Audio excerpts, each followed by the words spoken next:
I'm going to tell you a little bit about myself and how I wrote a novel, and then the best part, how you can write a novel. And let me start by saying it isn't hard. In fact, that's probably the best way to start telling you about me.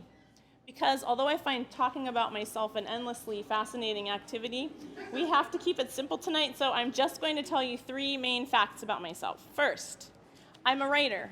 I've written 2 books on homeschooling. They're over on the end. And I've edited a book of sermons. I'm always careful to explain they're not my sermons. They were the sermons of a very holy priest who died in 1985. And most recently, I've written a novel, The Paradise Project. Product placement, that would be here. Fact number 2, I love books, reading and writing them, and I love libraries and I love bookstores. Those are my favorite places to be. Now, fact number 3, here's where we get to how to write a novel. You should know about me that I don't like to do things that are difficult. I know some people love a challenge, but I am not one of them. I would rather be reading a book. So when it comes to doing things, I like things to be easy, and the reason I ended up writing a novel was because it was made easy for me. Believe me, I did not make it easy for myself. I have a unique ability to make things really complicated and hard for myself. That's my natural tendency, though I bravely fight against it. But someone else made writing novels easy, and I'm going to tell you what he told me, which resulted in this novel of mine. Now I'll put it on this side. That just came out. It's The Paradise Project, and the book that helped me to write it is this book in 2 different editions. I have checked out both editions for you guys, not checked out from this library, but rather I've looked them over. I bought them both. They're essentially the same book, except that the newer one says, this is still a really, really great idea. Do it, write a novel. So either one of these you can find. They often have them at Barnes & Noble. It will be obvious to you, but sometimes it helps to say things out loud, and then they'll make more sense. There are actually many ways to write a novel. Due to our limited time together, I've decided tonight to only tell you one way to write a novel, the easy way. But it's a great way. It's easy, as I said, and it applies to writing other types of books as well. I wanted to be sure and mention that if you have a book inside you, if you've wanted to write something, but what you want to write is not fiction, maybe a how-to book or a biography of someone that you've known and admired, maybe a memoir about your own exciting life, or a children's book, or a book of stories about your children if you're a parent, I think this method of writing a novel will work perfectly well for writing those other books too. So, I'm a writer, and I've written a novel. But the one last thing I should tell you about myself is I never planned to write a novel. For those who like to read fiction, and let me explain, fiction is another word for stories that are made up, which novels are. Nonfiction is the name for books that aren't novels or made up stories. Maybe they're books that tell you how to do something, like how to write a novel, or biographies or autobiographies that tell you about people's lives, like The Diary of Anne Frank. Those would be nonfiction. So we're going to talk tonight mostly about writing fiction, though as I said, I think this applies to writing any kind of book. Well, if you're the kind of person that likes to read fiction, meaning you like to read stories and novels, I think I can put you into either one of 2 groups. There are the readers who say, I want to do that. I have stories inside me like that. And then there are people like me who read stories or novels and say, how in the world did that writer do that? How did that author make those words go together so that when I started reading them, I was swept into a whole nother world? I lost track of time. It was like I was in a dream and I was with those characters in their world. How did that happen? The first type of person, I'm sure there are some here. Often little girls are this type of person. That person loves to write stories or wants to write stories. Actually, I know some boys who are like that too. The second type of person, though, like me, says, that seems way too hard. I wouldn't even know where to start. Now remember, I don't like doing things that are hard. So I wasn't interested in writing a novel because that seemed really hard. But 4 years ago in 2011, after my book, A Little Way of Homeschooling, had come out, and after I'd done everything I could think of to promote it, and I thought people might be getting sick of me telling them how good it was and that they should buy it, because that's what you do after you write a book and get it published. And I should tell you, while writing and getting published are fun, The most fun is sharing your book with people so they can enjoy it too. After all that, I decided I needed a new project. It was October, just like now, and I had heard of this thing called NaNoWriMo, which happens in November, and I thought that would be in my new project. NaNoWriMo stands for National Novel Writing Month, and the idea is to write a short novel in the month of November. 1 month, 1 novel. How many of you have heard of NaNoWriMo? Okay, some. How many of you have tried NaNoWriMo? All right, 1. Brave soul. 2. Sorry. Well, I know someone else. Some of you might know Audrey Goodrich. She participated in NaNoWriMo. Also, Josie Olson, who works in the library, she also did NaNoWriMo and wrote a novel. Now, if you know Josie, if you know Audrey, if you know me, and if you know Monica, I know what you're thinking right now. You're thinking, wait, you guys are amazing. Naomi, if you know Naomi, you're thinking to yourself, totally together. So these women can do it, but what about me? I am here to tell you that yes, we are amazing, but you are amazing too, every one of you. I almost see these novels inside you waiting to come out. Before we go any further, let me tell you something super important. I believe you can write a novel in November. This November. Once I met someone who convinced me she couldn't write a novel in a month. She was a mom of small children. But if you are a mom of small children or a dad of small children, this does not mean you can't write a novel. This mom had very special circumstances as well as small children. She lived full-time in an RV, so she and her homeschooled kids could be near her husband who had to travel for work. So if any of you live full-time in an RV and homeschool 5 kids under the age of 10, then I will listen to your excuses for not being able to write a novel in November. Otherwise, you can do this. But here is the super important thing. Okay, this is where it gets a little ugly. I am not promising that you will write a great novel in November. I am promising that you can write a really lame novel in November. You might wonder what the point of that is, but that's why I, professional and published author, Suzie Andres, am here. Instead of waiting till the question and answer, I will answer this question now before I tell you all my secrets for becoming published and famous. Well, I had to cut my talk down, so we left those secrets out, but maybe we can get together in January or February for another little chat. The question, why would you want to write a lame novel this November? Well, because you can't write a great novel until you write a lame one, and if you get the lame one out of your system in November, then you can write the great one. Am I going to say you have to write a completely new novel in December? Is this a 2-step process on how to write a novel? First write a lame one in November and then write a great one in December? No. This is the secret of great writing. The secret of great writing is revising. And actually, there are 2 secrets of great writing. The second one is revising. The first secret is to write without fear. That's what we're going to do in November. Then starting in December or waiting until January if you need a little break, you can start revising, and in no time at all, for me it was only a couple of years, you'll have a great novel. Okay, for Josie, I think she revised for 6 or 8 months. She's shared a bit of her novel with me. She shared her whole novel with me, and I am such a jerk that I have not read the whole novel, but the novel is great. I could tell from the beginning.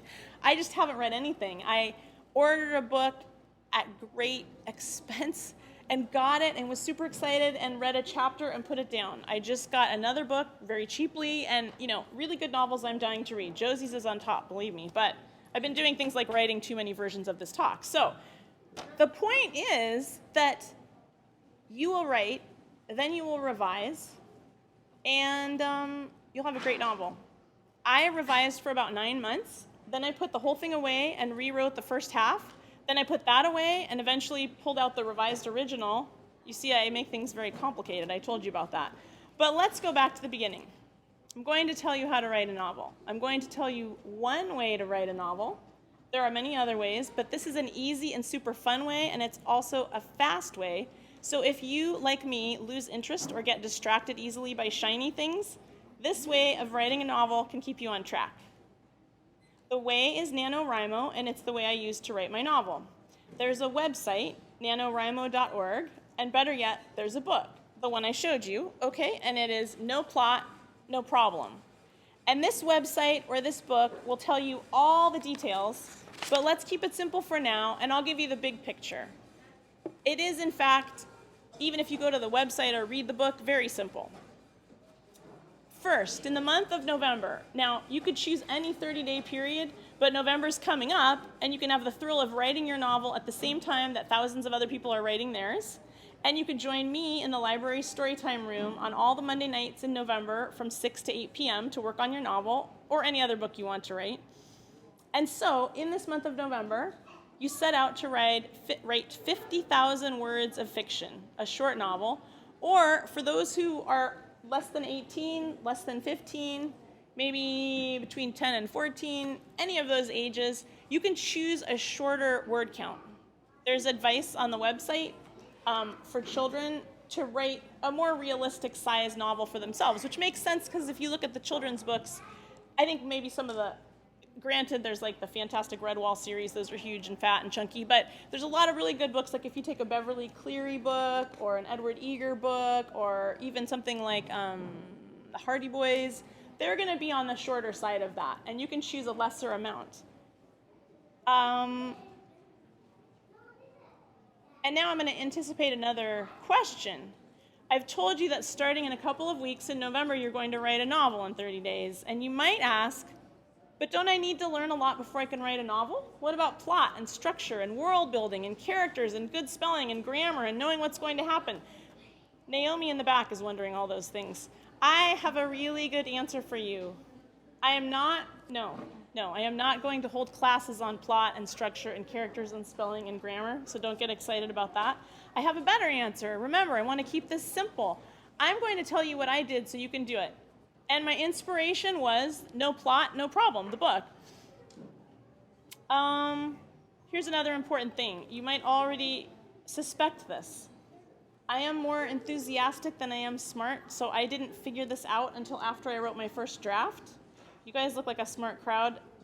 After November was over and I had a huge novel because I can type super fast, and this is a little point for anyone out here who needs a hobby or something to convince your parents it would be worthwhile for you to do, learn to type super fast. Use one of those typing programs and learn to type really fast. You will never regret it. This is like the most fun thing in my life, that I can type fast. My husband thinks it's going to make him a lot of money, which hasn't happened yet, but I can write letters, I can write books, and it's all because I learned to type. Okay. However, what you might have suspected, no plot, the book was called No Plot, No Problem. No plot is actually a bit of a problem. Sorry, Therese. A little bit, okay, but let's hold off on that. I'm going to get back to it because there's a solution to the problem, and we'll get to that. Okay, here's the deal about how to write a novel using the easy way that I did, the way written about in the book, and the way that goes with NaNoWriMo. Imagine a swimming pool. You guys might want to close your eyes. I'm a little warm up here. You might just imagine, isn't that a nice thing to imagine? It's been so hot lately. Imagine a really clean pool filled with cool water. It's a hot day, and you're wearing a bathing suit, and you're ready to go in the pool. How do you get in the water? There are basically two ways I could think of to get in the pool. One way is to dip a toe in, feel that cool water, and then slowly, step by step, it's a little excruciating, work your way into the pool. The other way is to go around to the deep end, count to 3, and dive into that water all at once. You take a deep breath and you just dive right in. That second way is how you write a novel in a month. You don't go slowly, you don't go one step at a time, you just dive in all at once. And although it seems scary when you're on the edge of the pool, it's actually super fun and feels great as soon as you hit the water. Now, maybe some of you don't swim, or you don't know how to dive, or you're afraid of water, or maybe you know that lots of pools say, no diving allowed.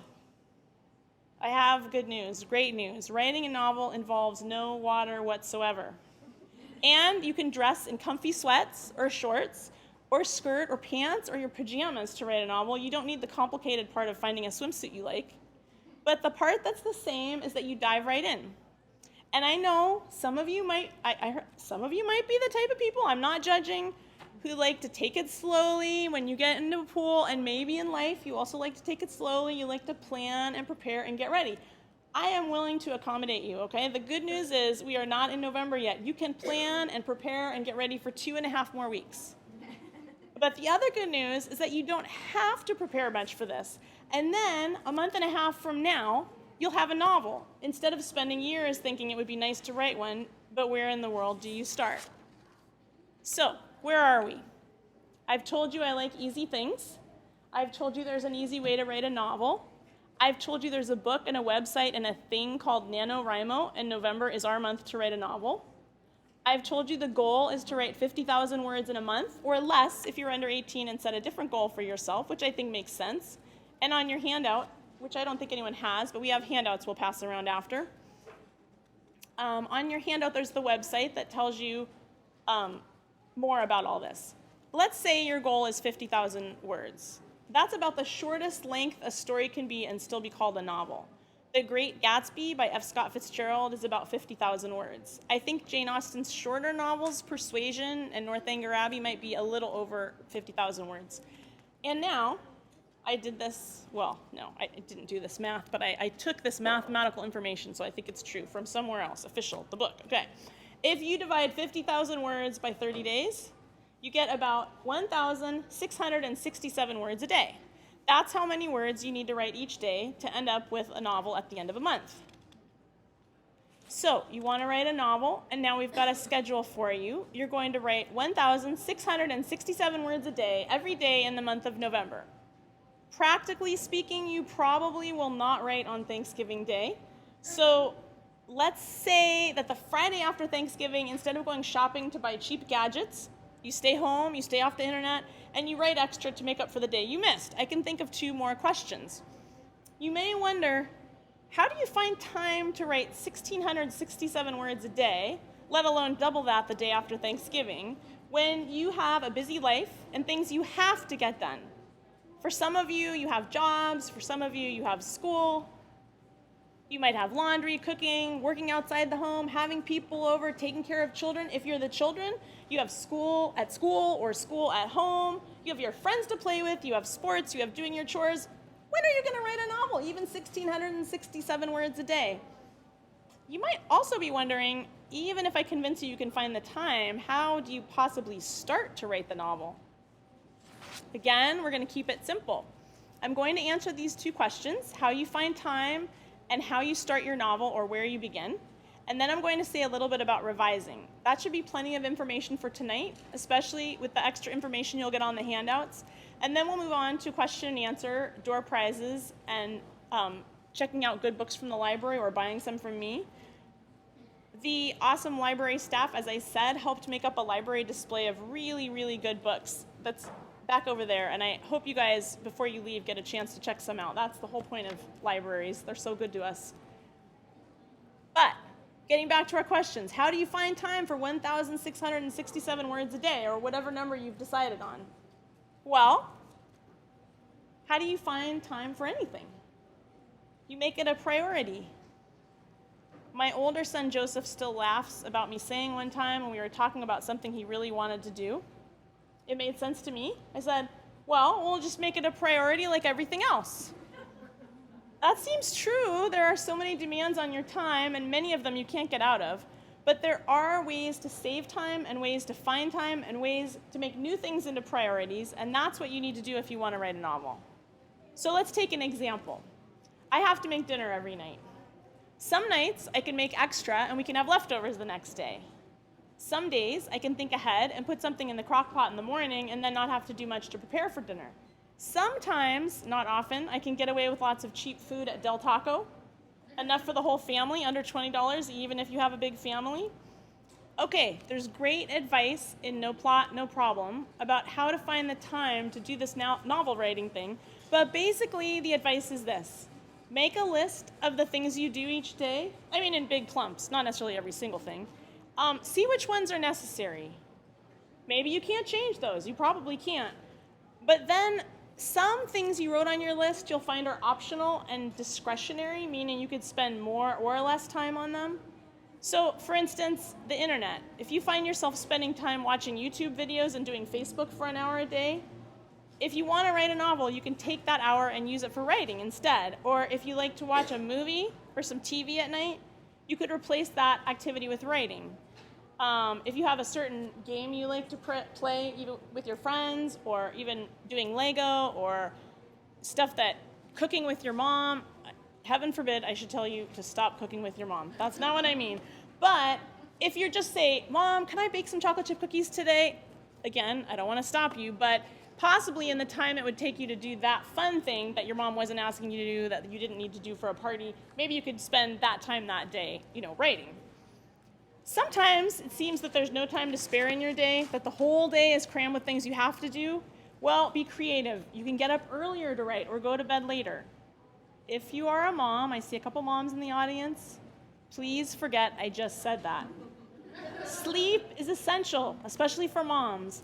But if you want to write a novel, unless you're a homeschooling mom of 5 children under 10 and living in an RV, I really think you can find time. When I did NaNoWriMo to write my novel, I got very creative. I wanted to write, and after I started, my characters pulled me along in their story. It was a lot of fun, and I wanted to write whenever I could, so I remember going to get my car washed. It happens once every couple of years. It happened in 2011. You know how you buy tickets for a car wash so some nice child can play baseball? I had bought one of those tickets, and I took my little laptop. It could have been paper and a pencil, but I like to type. And I sat in the car while they washed it, and there I was writing away. That's how I got my words in that day. If you want to write a novel, you can find time.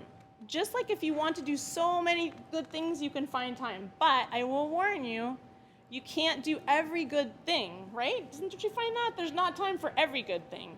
So you may have to give up one good thing or two for the month of November in order to squeeze in your 1,667 words a day, or what you've decided on.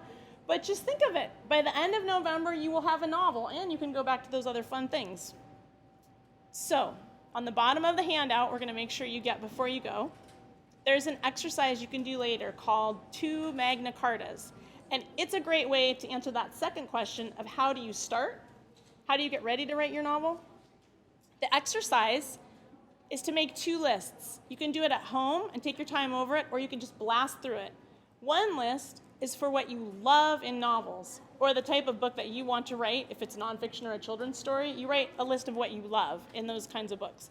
The other list is for what you don't like in novels or books, what drives you crazy, the part you skip. Okay, now I have 2 lists because I did this exercise before I started in October 4 years ago, and I still have these lists. I keep them on the wall above my typewriter. I mostly use a computer for writing, but my typewriter is like my inspiration center, and I keep these lists there, and I know where they am, so that I can, encourage myself. I'm going to read you a little bit of my lists. What do you guys think? Should I start with what I love in novels, or what do I have on? I have what makes a good novel for me, or what bores or depresses me in novels. Yeah, I thought that was a more fun list. Okay. For me, now, it'd be kind of funny if we made our lists and compared them. We can do this in November. Well, we can compare them, but that's when we're taking a break from our writing. Someone out there is going to probably think the opposite way. Wow, okay, this is being recorded. I'm just going to say this without fear. Whoever you are, if you love Kristen Lavransdatter or Flannery O'Connor, God bless you. They are great writers. They are women I admire. If you like those books, then I don't think we're going to have the same lists. What bores or depresses me in novels? Long descriptions, especially spatial ones describing room layout, okay? Trauma and tragedy, ugly characters, mean, violent, angry characters, seriousness, unhappy endings, too much tension or conflict, darkness, depression in the main character, suffering children, sensuality, sci-fi, paranormal, mysteries, long educational passages on how things work, and politics. Not what I'm looking for in a novel. Okay, what makes a good novel for me? Now, it's not that I think there's no such thing as a good novel and a lame novel. There's a difference, but there's also good novels that I don't want to read.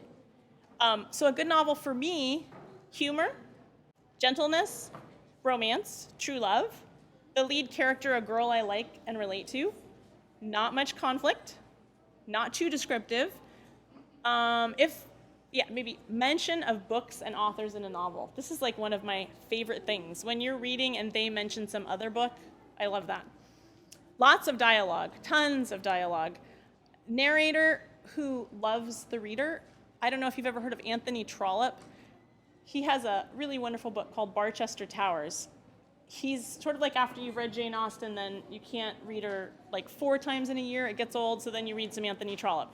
In his book, Barchester Towers, halfway through, there's like a love triangle thing going on. There's this really wonderful girl you love, and there are 2 or 3 men who want to marry her. And he stops the novel and says, "Dear gentle reader, I am not the type of author who depends on a gimmick or device like this to keep you in suspense to read to the end. I know my novel is worth reading, so let me just tell you now, this jerk isn't going to win her, this jerk isn't going to win her, it's all going to work out okay." I thought that is a great book, you know? Mercy. I like mercy in a novel. Hilarious characters like Lucy Steele and Isabella Thorpe in Jane Austen novels. Oh my goodness. And epigraphs, those little quotes that you find strewn at the top of a chapter. I love those. I think I've put them in all of my books. I even slipped one into the sermon book in the part that I wrote. Okay, so what happens is you're going to make your own lists, and then you'll have an idea of the kind of book that you want to write. You write the kind of book that you love to read, and then even if no one else ever reads your book, you can read your book, and you'll love it. I wrote my book. I thought it was great. I put it away. I got it out later, like a year later. I started reading it and I was cracking up. I was like, this is the best book. I am a great salesman for my novel because I think it's so funny. Why do I think it's funny? I have a terrible memory. I forgot most of my jokes. It's like, this is hilarious. Let me read this out loud to you. You know, and like, did I write this? I guess I did. I don't know. I did write it. There are witnesses. But if you write that kind of book that you love, you'll have a blast writing it. Now, you might think that's obvious. Why would you write a book that you didn't want to read? Why would you write something that bores or depresses you? Well, Chris Beatty, who started NaNoWriMo and wrote No Plot, No Problem, he tells a really funny story about, like, maybe the 3rd time he was doing this. He thought, you know, I'm a kind of superficial guy. This is why I like him. I'm a superficial girl. Okay. He says, I've been writing these silly novels. I'm going to write a really serious novel, something dark, something meaningful. He got really depressed and he got stuck, and I don't know if he gave up, but he just, wow, it was bad. And he says, this helps me to give you the advice you need. Make sure you write something that you enjoy so that it's fun for you, and you'll be good at it. You know what makes those books good. Like, I love dialogue. I can write great dialogue because that's where my heart is. If I tried to write a long floral description and you don't want to read it, not good. Not to mention descriptions of room layout. Not good. That's why I don't think I'm going to be a mystery writer. Okay. Write what you love to read, and that goes for genre, too. Again, okay, so I don't do well with mysteries. I mean, maybe I haven't just cracked that open yet. Maybe someday I'll love it, but I always feel like I should be trying to figure it out. I should be paying attention when they give me the room layout thing, but spatially I can't picture it. I just have no patience. So I'm not going to write a mystery as far as I know. I won't say never, then I do whatever it was I said I'd never do, but I mean, I hope I don't write mysteries. I love romantic comedy. That seemed an obvious choice for me. You guys probably know, even the youngest among you, there's science fiction, there's children's stories, there's action and adventure, mysteries, you wander through the library and get ideas. Go through the fiction section and you'll notice there's the fiction section for children, fabulous place to find good books, fiction section for adults, Western section, sci-fi section, mystery section. Some of them are separated off. Find the kind of book you love to read. That's the one you'll want to write. Okay, another thing I did in preparing for my novel, we're getting to the end here. I thought about the saying you may have heard, write about what you know. There are 2 approaches to novel writing. One is character-driven, and the other is plot-driven. I had a wonderful thing happen at dinner tonight. A friend of mine who was at dinner with me had just been visiting with someone in this room, one of the younger members of this room, a girl who has a novel in her waiting to come out. And my friend told me that this young lady said to her, I hope she doesn't tell us we have to have a plot. I do not like plots. And I thought, boy, I'm going to make this girl happy. No plot, no problem. I didn't want any tension or conflict. I found out later, you got to have a little bit because otherwise nothing happens. But 2 approaches to novel writing, and After I wrote my novel, I read about 100 books on how to write a novel. I mean, I'm not exaggerating. I didn't keep an exact list, but from all the libraries on my Nook, books I bought in used bookstores, some I got rid of again, books I bought at Barnes & Noble, I read a ton of books on novel writing. You have authors who would just be so sure that they're right, that the way to write it is by doing a plot. And the other guys, the way to write it is by starting with characters. They both work. It just depends on who you are and how you operate. Okay, what does that mean? If you start with characters that you want to write about, that's character driven. If you start with a story, that's plot driven. So, what if you read a newspaper headline and you think, how interesting, 2 men robbed a bank and took a hostage, but the hostage was a poodle? Or you might know a story that's always fascinated you. Remember your Uncle Edwin won the lottery and bought a sailboat to sail around the world? And then your Aunt Hilda, who was kind of pushy, made him sell the sailboat and invest the money. Well, what if he'd actually tried sailing around the world? What if he gave Aunt Hilda half the money to open the beauty shop she'd always dreamed of opening, and he went off around the world? They Skyped all the time, so it's not as bad as it sounds. Okay, that would be plot driven. You're like, I gotta write this. I don't know. Those guys, I don't know. See, for me, the characters always rise to the surface. That poodle, I'm like, I can see that poodle.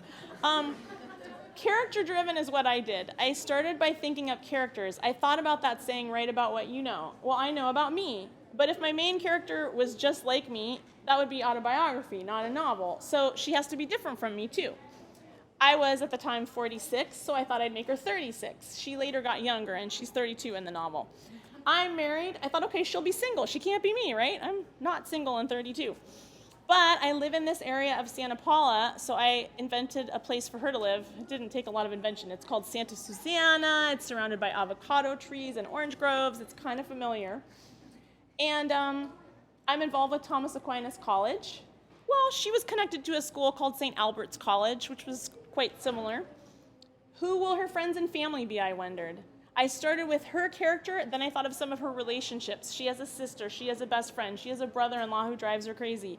Then I thought of something else that she could want and an obstacle, and then I started writing. Now, that part about how I thought of something she could want and an obstacle, that was, I hate to say it, that was kind of like plot, but I will defend myself by saying I thought of it last, and it grew out of the characters. So you could start with a story idea and then think of characters to have in the story, or you could start with characters and then think of a story for them. But you do not have to think a lot. Here's a quote from Chris Beatty in No Plot, No Problem. In the introduction, he tells how NaNoWriMo started, which is a very funny story. I hope you guys get a chance to read that. Then he talks about what he learned from doing NaNoWriMo, and he says, from that first NaNoWriMo, so the first time he tried to write a novel in 30 days, I learned that you are allowed to begin a novel simply by turning on the nearest computer and typing, or I would add, getting out a pad of paper and starting to write. You don't need, he says, to do research. You don't need to understand anything about your characters or plan your setting. It's fine just to start. And making it up as you go along does not require you to be a particularly gifted novelist. That first year, I started with neither plot nor characters, and I ended up with a reasonably accomplished novel that had tension and momentum, and even a subplot or two. And I did all that with an imagination the size of a pea. Okay. If you want to prepare a little, I highly recommend the book No Plot, No Problem, because even though he says you don't need to prepare, and I agree with him, he does give a lot of great ideas and advice that will show you how, in more detail than I can explain tonight, how you can prepare a little bit. This book, as I said, is in our library system, and Miss Eileen says she's going to get one for our library in particular. Also, you can order a used copy, but you know what? I'm not saying you need this book to start. I highly recommend the book you probably need in order to write a novel in a month, a copy of The Paradise Project, just saying. Why? Okay, first, because it's a super fun book for just about everyone. I'm happy to report, delighted to report, I have heard from readers of all ages and states in life that they love this book. There was a 20-something hotel clerk and an 80-year-old professor. She was female, he was male. They didn't know each other in different parts of Nebraska this summer who loved this book. I've had teenagers, 11 and 12-year-olds, women and men of every age. You know, this is just a little secret. If you keep your novel clean in terms of free of maybe bad language or a little too much kissing, no kissing in mine, every age can read it, and every age will enjoy it. I had a Carmelite nun tell me this weekend, I had given her the book a month ago, and she came up to me and said she had read it 6 times. I am thinking there is an untapped audience out there of Carmelite nuns that we have got to write novels for, okay? Secondly, though, even if you don't read the book, it's got a great cover, okay? You can look at it, it will beautify your home or your workplace, but more importantly, it's a great inspiration for writing a novel. I plan to keep it near me as I write the sequel this November, not only because I've forgotten what's in it, but also because I'm telling myself, if I could do it, then I could do it again. I hope, okay? The same goes for you. Believe me, if I could do it, you could do it. I want to tell you a quick story about P.G. Wodehouse. If you guys have not heard of P.G. Wodehouse, it looks like Wodehouse. He's the Jeeves and Wooster guy. He wrote about 100 novels over a long life, maybe 1 a year. Must have been more than 2 a year because he didn't live to be 100 and he didn't start when he was a baby. But anyway, he's hilarious. All his books are really fun. There's a ton of them in this library because we have an old collection. I've put a couple of them at the front. He had so much trouble, he said, with his plots. And he was the kind that plotted everything out carefully. He said about his characters, they were so zany. He said, I understand you could let your characters just lead you. That's what I do. He said, if I let my characters lead me, they'd lead me right off the deep end. I got to keep control of these crazy people. So he was very careful about mapping out his novels. But what I found interesting was every time he finished a novel, he had no idea how he would ever find a plot for another one. One time he sat at dinner with this woman. I knew of this woman because she had written novels, and she's a lesser-known figure, and she told a story that she's going to have dinner with P.G. Wodehouse at some woman's house, and she says to the hostess, you're going to seat me next to him? Is it okay if I ask him where he gets his plots? She said, oh, sure, I'm sure he'd love that. She sits down next to him, and before she has a chance, he looks over, a sweet man, and says to her, I have read some of your novels. She's thrilled, and he looks at her in all seriousness and says, where do you get your plots? Okay, no plot, no problem. But also, I think if you've done some writing, or I've had 4 books, in a certain way, it doesn't make it easier because you still wonder if it'll happen again, and it's always magic. It's always a miracle. This fiction thing, I was thinking there's no way I could do it again, and then funny things start happening to you. You can do it. You can do it. I am sure you can do it. I'm about to end the formal part of my talk. I want to say a few words about revision. Remember how I mentioned no plot turns out to be a small problem? Don't let that worry you. When November ends, you'll be sad that it's over. You will have had a blast, which is good because you'll have a lot more to do on your novel. Let's say you do what I did and you write a novel in 30 days. At the end of November, you will have a really bad novel. This is exciting. Writers say to each other and to people who want to write about what you know. Show, don't tell. That's a worry about that later. And then third, the most important part of writing is rewriting. That is absolutely true. When I wrote my novel, I finished it, my husband read it, he said, you need to rewrite the whole middle. I rewrote the whole middle, he said, that's great, now rewrite the beginning and the end. You're gonna rewrite a lot, not a big deal. If I had started by checking out books on how to write a novel and trying to learn everything they had to teach me before I wrote the novel, the pressure would have been tremendous. Instead, I dove into the cool water of fiction writing, having no idea what I was doing, knowing that reading is fun, and I wrote a terrible novel in a month, and then I read some of those books about how to write a novel, and then I revised my novel within an inch of its life. And you can do that too. It's not a hard thing. It's super fun. I can't even tell you. The handout that I have up here is going to give you a list of resources. I have culled from those 100 books I read, my very favorite books on how to write a novel. Don't start with those unless you're, really a voracious reader and can't stop yourself. That's okay. But you don't have to start with those. And we're going to meet in November on all the Mondays. I hope that you guys will come. It's going to be a lot of fun. What the heck? You can always do your homework if nothing else. But the energy is going to get to you. You're going to want to write a novel. I wanted to talk also about how to publish a novel, but that's such a big topic that it needs a whole nother talk. So I'm going to end here. And I hope that you'll come write your novel with me in the Storytime room on Mondays in November.